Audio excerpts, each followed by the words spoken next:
In a quiet colony, everyone knew a secret no one dared speak aloud, and knew how Mahesh treated his wife, Leela.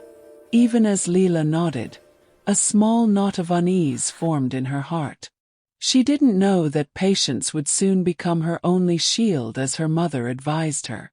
She felt the weight of his anger as her sister came out with vegetables in her hands. Her wide, frightened eyes made the humiliation sting deeper. In that moment, Leela understood patience wasn't just advice. It was a lesson she would carry unknowingly into the trials that awaited her. He doesn't beat her once in a while, but every single week. He'd turn her to a punching bag. Different scars, black eyes and split lips. And Mahesh knew exactly where to hit her. Where saris and bindis would hide the truth. One of her neighbors called the police. They came twice. But Leela sent them away whispering. She fell down the stairs, but the warning from her husband and her mother advised keep ringing in her ears. Neighbors stopped interfering after Mahesh threatened to burn their houses down. But Leela, she never cried. Not in front of him. She only did one strange thing.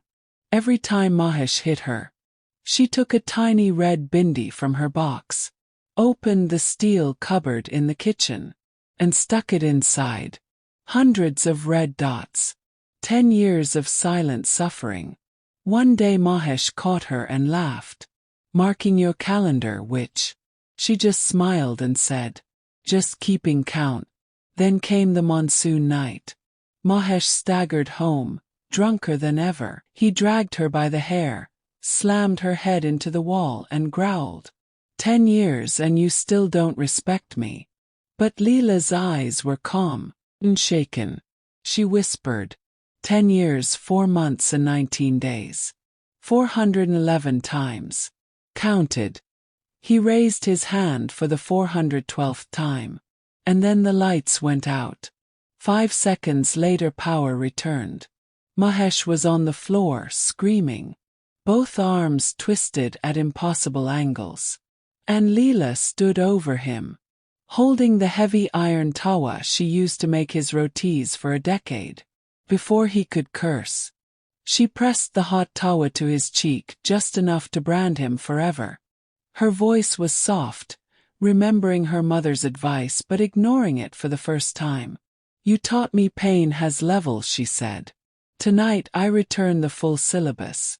Neighbors heard the rest. They still refused to describe the sounds from that house. No one called the police. Everyone just prayed for the woman inside. Dawn, Leela walked out, sari soaked red, face clean and peaceful, dragging 2 heavy suitcases.